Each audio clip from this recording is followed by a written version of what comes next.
Assalamualaikum warahmatullahi wabarakatuh. Perkenalkan, pertama, nama saya Muhammad Rizky dari kelompok 2. Di sini saya akan menjelaskan bagaimana tata cara pembuatan sistem informasi mahasiswa yang terintegrasi dengan Docker.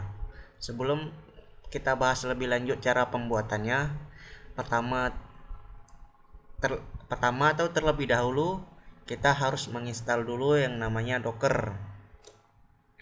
Nah, cara menginstal Docker, ketik saja di browser Docker atau bisa dengan mengetik www.docker.com. Dia akan tampil seperti ini.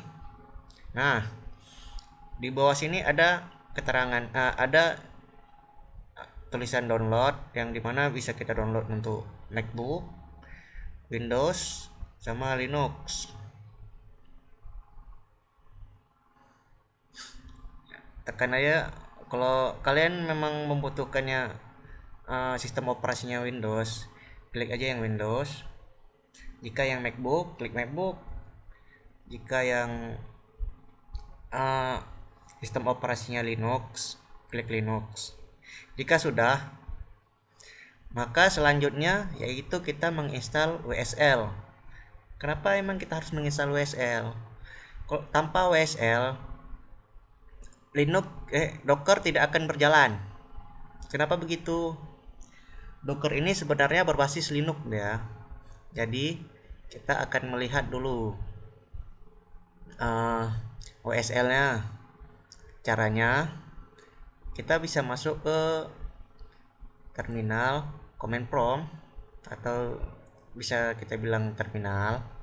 Nah, kita ketik dulu yang namanya WSL status. Kenapa kita lihat di sistem kita ada nggak WSL? Karena saya sudah ada, saya tidak akan menginstal, tapi saya hanya akan menjelaskan. Nah, cara ingin melihat WSL yang ada, ketik aja WSL min list min online. Maksudnya kita meminta list WSL yang ada secara online. Nah, di sini ada beberapa WSL yang tersedia.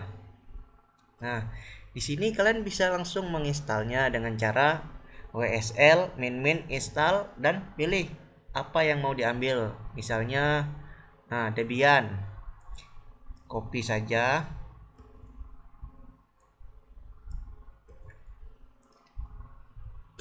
Pastekan dan enter. Jadi untuk menginstalnya itu dengan WSL min install Debian. Nah, segitu dulu untuk cara penginstalan WSL.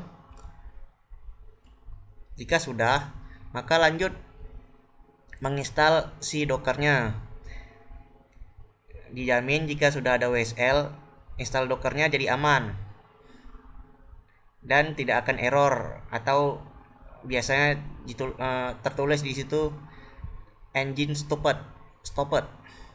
Engine-nya tidak bisa berjalan karena WSL-nya nggak ada. Cara menginstal Docker sama seperti menginstal aplikasi biasa. Nah, jika sudah menginstal, maka buka aja aplikasi Docker.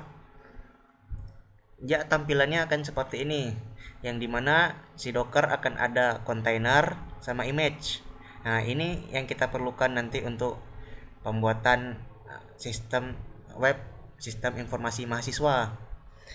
Saya akan menjelaskan dikit apa itu image. Image ini yaitu kebutuhan yang kita butuhkan, seperti jika saya membutuhkan MySQL, database MySQL, saya hanya perlu mencari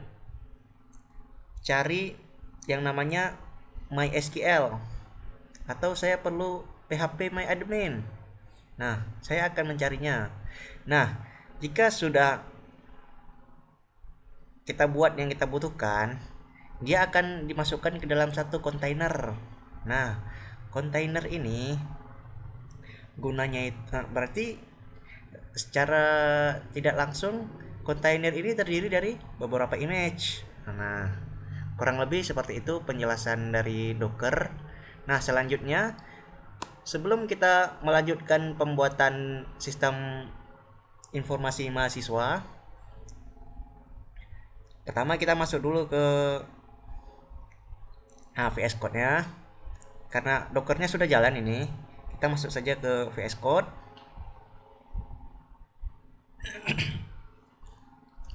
Nah, di sini sebelum kita melakukan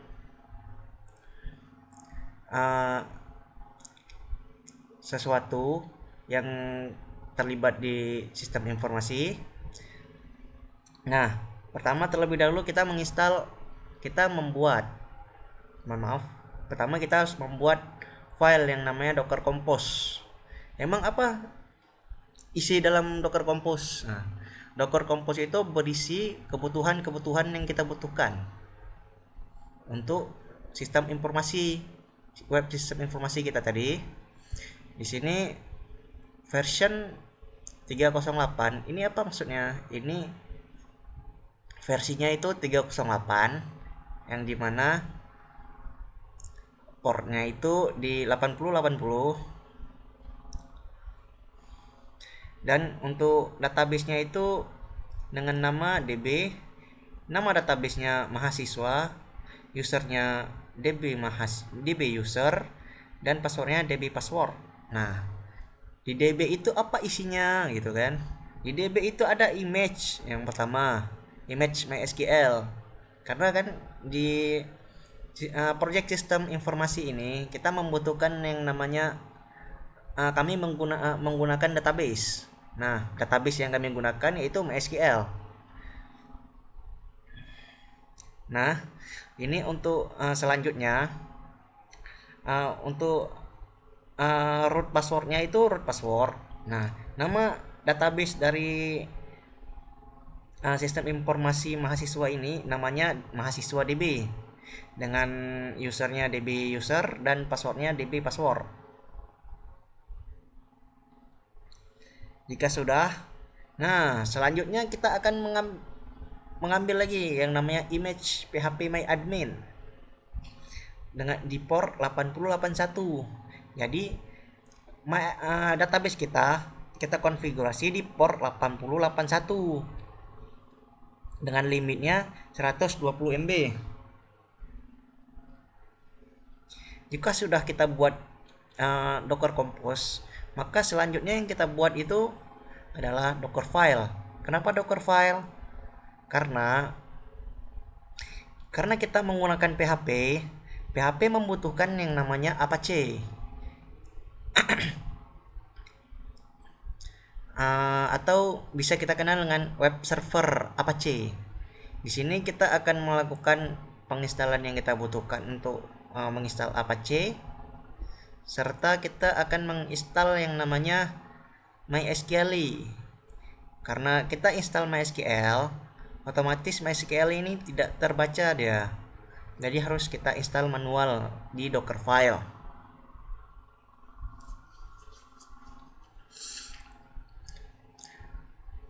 Jika sudah kita menginstal yang diperlukan di Docker file juga, dan di Docker Compose-nya sudah beres, maka untuk kita integrasikan si Docker dengan si web sistem informasi mahasiswa akan berjalan dengan lancar. Kenapa? Karena si Docker akan membaca dari Docker Compose dan Docker file.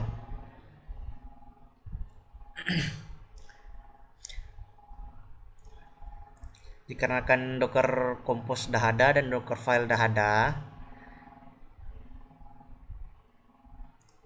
sekarang yang kita buat yaitu buat yang namanya folder HTML. Cara membuat folder di Visual Studio Code hanya tinggal menambahkan di sini, ini ada new file, ini new folder aja, dan butuh ketik nama yang kita butuhkan gitu. Nah, karena di sini saya sudah buat, saya hanya menjelaskan saja. Yang pertama yang harus dibuat yaitu index.html, yang dimana Di sini berisi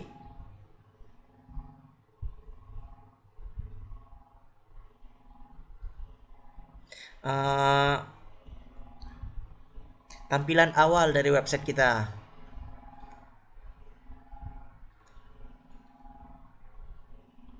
Di sini seperti fitur utamanya apa, sistem informasi mahasiswa yang lengkap dan terintegrasi. Di situ pokoknya tampilan awal dari website kita itu di sini. Nah, sebelum lebih lanjut, kita akan melakukan proses pembuatan dari database kita. Kita masuk ke kita buat folder yang namanya database. Di dalam database kita buat lagi folder yang namanya MySQL. Nah, di dalam MySQL ini kita buat file yang namanya init.sql. Nah, di init.sql ini kita buat sebuah database yang namanya mahasiswa DB. Kalau udah ada, kita pakai mahasiswa DB yang sudah kita buat tadi. Nah, jika sudah dipakai, maka kita akan langsung membuat table. Table pertama yaitu table user. Dengan isi di dalamnya itu ada ID, username, password, nama, role, dan kapan dibuat, kapan update. Nah, jika sudah kita membuat table pertama, maka kita akan membuat table kedua yaitu table mahasiswa. Nah, di sini kita akan masukkan semua informasi tentang mahasiswa dari ID, NIM, nama, jenis kelamin, tanggal lahir, alamat, jurusan, fakultas, IPK, angkatan, status, kapan dibuat, kapan diupdate. Nah, jika sudah, nah di sini ada satu contoh pengisian data untuk ke database. Nah, pertama itu ada untuk yang di table user, yaitu pertama ada role-nya admin sama staff. Ini passwordnya.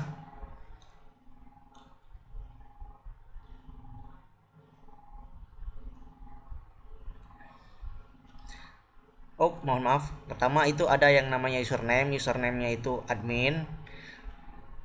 Passwordnya itu ini karena di hash. Passwordnya itu password.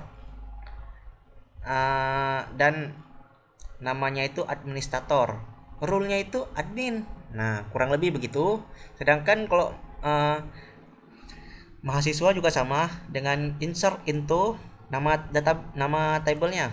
Nah, jika sudah, sesuaikan dengan yang dibutuhkan.